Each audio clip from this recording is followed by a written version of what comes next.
as part of our back to school alert, Alex Newman is warning the schools are still woke and weaponized. Newman is an award-winning journalist, author, and host who's all about exposing the truth.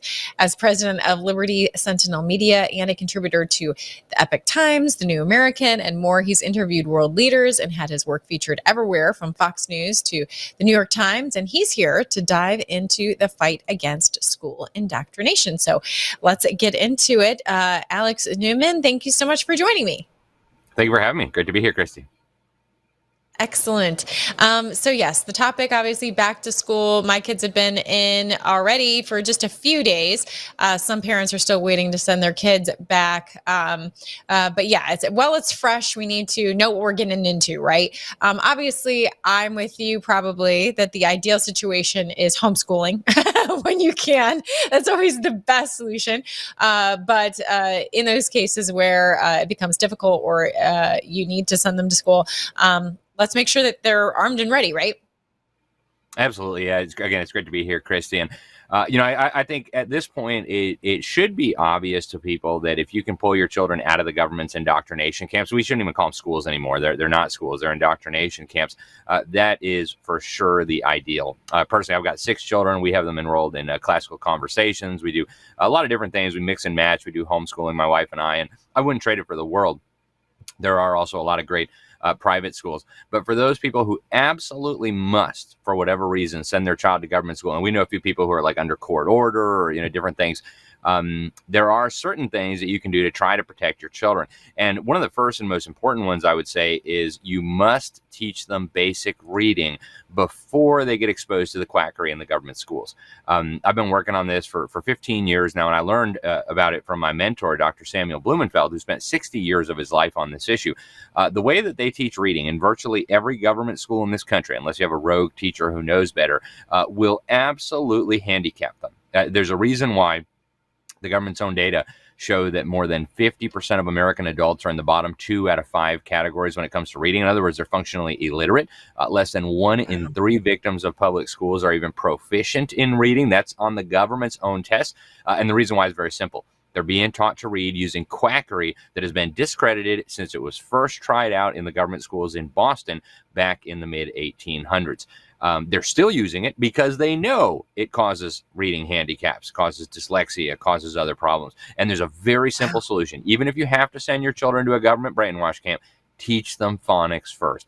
Teach them that each letter represents a sound, 1 or more sounds, that you can blend those sounds together, and anything that you can say, any sound that you can make, you can write out with letters. If you teach them that and only that, they'll be able to learn how to read. They won't be harmed by this quackery. And in the future, they'll be able to look past all their indoctrination and educate themselves. They'll be able to read the Bible, read the newspaper, read a history book. So that would be my number 1 tip.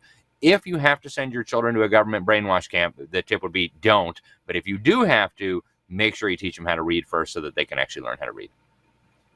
Yeah, it was always really important to me to homeschool, at least when I could, for the earlier grades, to really give them that base of not having to be peer dependent. There's so many valuable elements. I mean, I myself was homeschooled all through elementary and middle school, and then sent on to high school, and I felt prepared for it, although a little bit odd. But it's kind of good that you feel odd. Yeah, right. Because you want to be the odd man out in that situation. So yeah, I think I'm with you that I think if you must send them to school, try and at least wait until they're older and more prepared, when you've given them that solid base of identity and critical thinking and so much more that's valuable from homeschooling. But wow, this is something I'm hearing really for the first time, that I didn't realize that. So they're not teaching phonics at elementary anymore. They're teaching what, like see and say? Like, what are they doing? Yeah, it's a very clever trick that they've done, Kristi. And if you ask them today, they'll say, oh, no, we teach phonics. Don't worry, we teach phonics, because they know parents got all upset.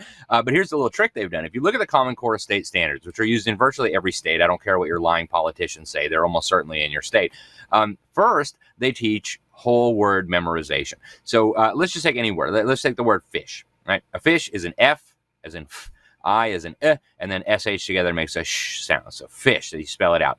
What they're teaching the kids is, hey guys, look, here's some squiggly lines. When you see squiggly lines that look like that, that means fish, right? As if the word itself were a symbol rather than a collection of symbols. And so in kindergarten, under the Common Core state standards, anybody can access these. They're publicly posted on your State Department of Education website. They will have your children memorizing hundreds of words, not letters, words. And what happens is once you get to first grade, second grade, they'll sprinkle a little bit of phonics on top after your brain has already developed the whole word reflex. And of course, at that point, it's too late. You've already built the handicap in there. The brain is already wired to approach a word as if the word itself were a symbol rather than a collection of symbols. So this is quackery. It has been devastating. And this has been going on. This battle's been going on, like I said, since the mid-1800s when Horace Mann, the creep who brought the Prussian education model to the United States, succeeded in bringing it to Massachusetts.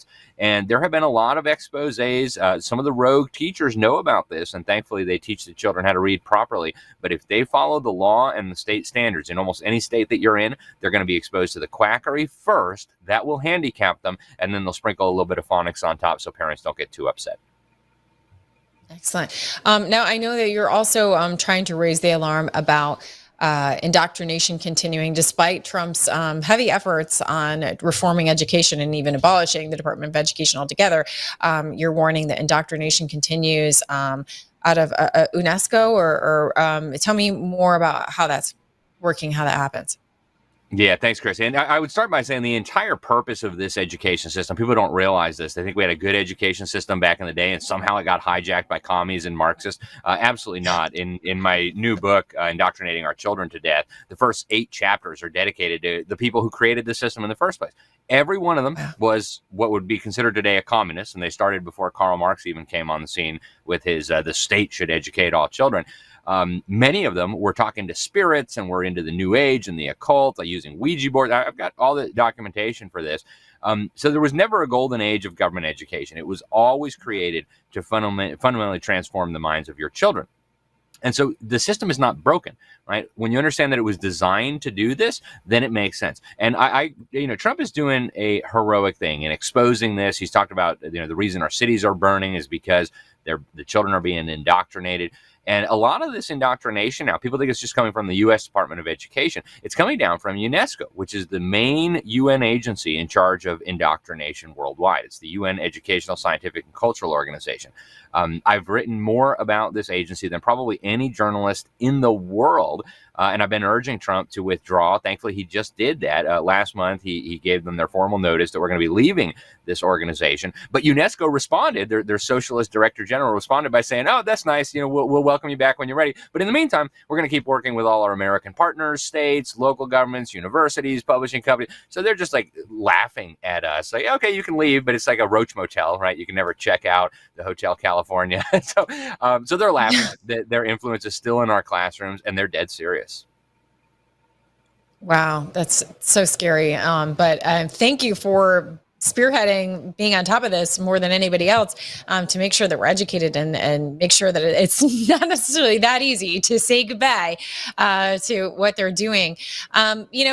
We talked a little bit about the COVID and how damaging that era of the pandemic was to our children.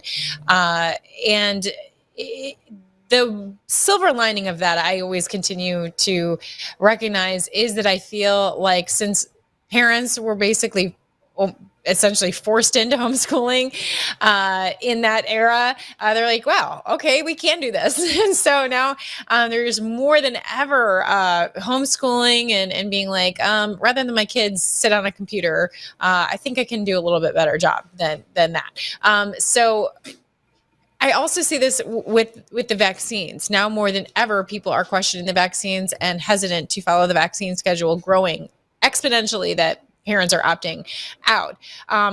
But with that, the enemies notice that as well. So what lines of attack are they coming at now that they're like, people are really leaving in droves to homeschooling and not vaccinating their kids? What do you see as the counterattack? Yeah, and this is a major issue. You're absolutely right, Kristi. COVID caused many parents to say, you know what, I'm done with this. I'm pulling my kids out. Millions of families have fled the system just in the last few years, and millions more will flee in the years to come. And the establishment hasn't overlooked that, right? They didn't forget about those millions, and they recognize, like the little boy that pointed out that the emperor was naked, that even one unbrainwashed child in the future might cause the whole narrative to come crashing down. So they're using different approaches in Republican states and Democrat states. And I've been following this very closely for the New American Magazine, for Freedom Project Media. People can see tons of reports we've done on this. The Democrat states are basically just coming out and saying, we don't care what you want to do. We're going to control you. We're going to regulate you. New Jersey just introduced a bill in the legislature that would force parents who want to homeschool to teach the government curriculum, to take the government test, to use the New Jersey state standards, to meet with a government bureaucrat once a year. So basically nationalizing your homeschool, right? Taking it over by the government. Trying the same thing in Illinois, in Minnesota, in Connecticut. They just basically want to regulate homeschooling until it becomes a replica of government school.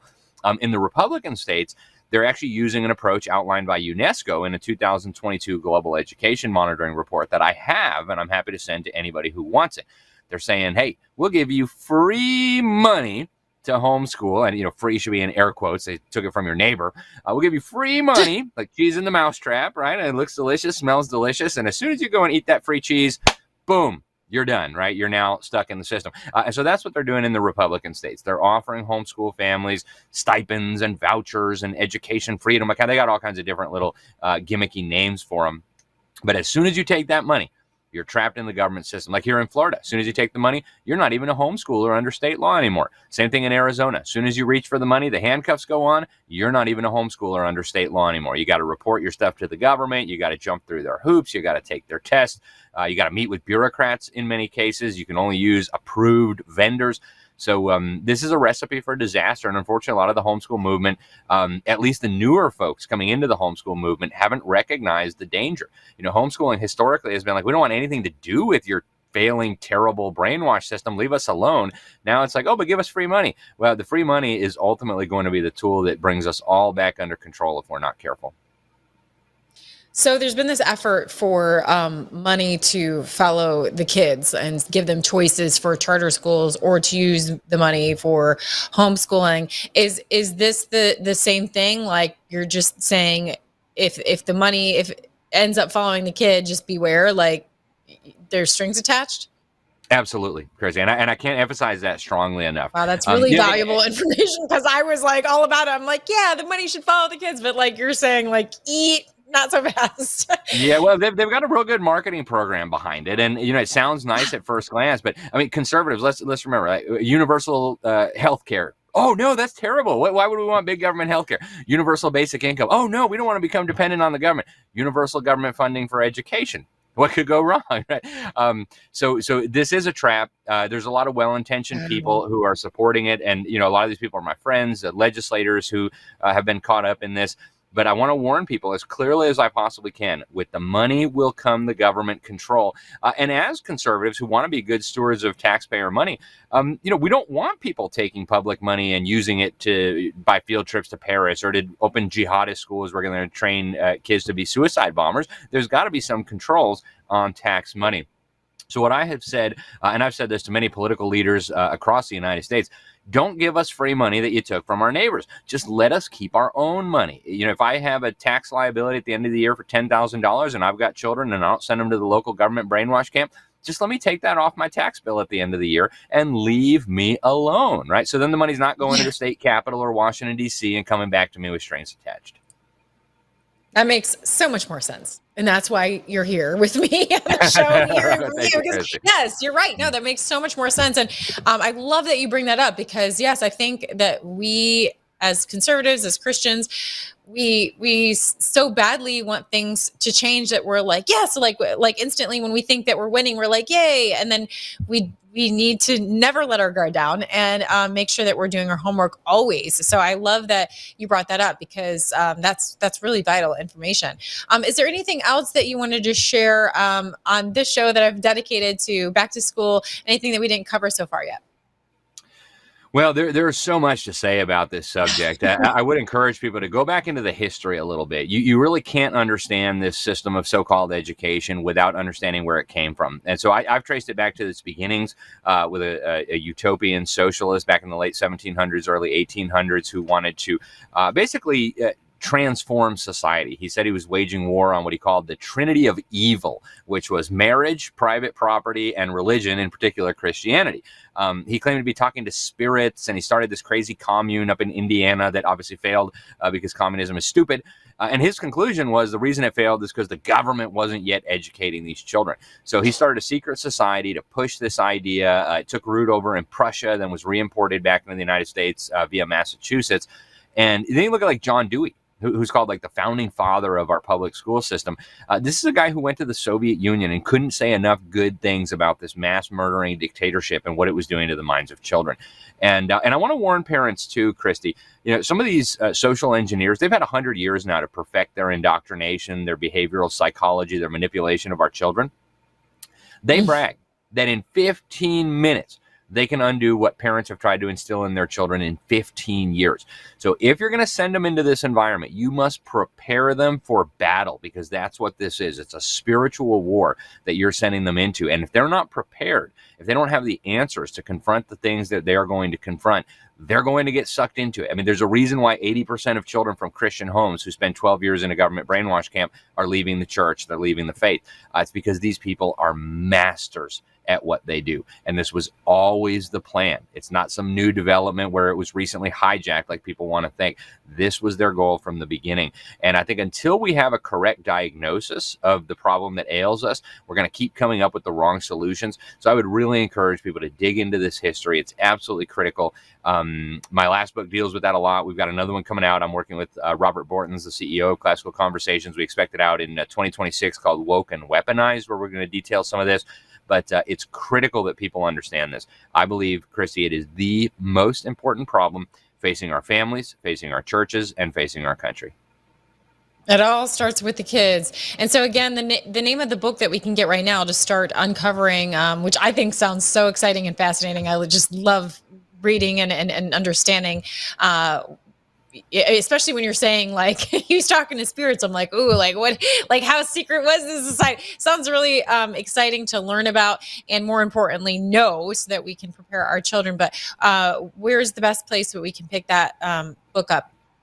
The newest one that's out right now, I just released this last year. It's called Indoctrinating Our Children to Death, Government Schools' War on Faith, Family, and Freedom, and How to Stop It.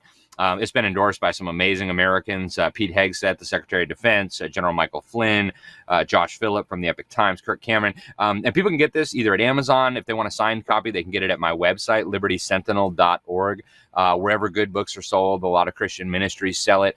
My previous book before that, this was published back in 2015. That's called Crimes of the Educators. And we do a really deep dive into the reading controversy that we started with today. Kristi, if you want to know why children in America today can't read, that's the answer right there. We argue that it was deliberate, that it was criminal, and that these people ought to be prosecuted. And that's also available anywhere that good books are sold. All right. So we, as our parents, have our homework to do now. As our kids go back to school, make sure we're doing our homework too, so that we can keep an eye on them and make sure that they're prepared. Alex, thank you so much for looking into this and sending the warning to us. It's so important, especially in times like now, where our kids may be going into the lion's den. So thank you so much for your work. Thank you, Kristi. It's an honor and a pleasure to be here. Appreciate it.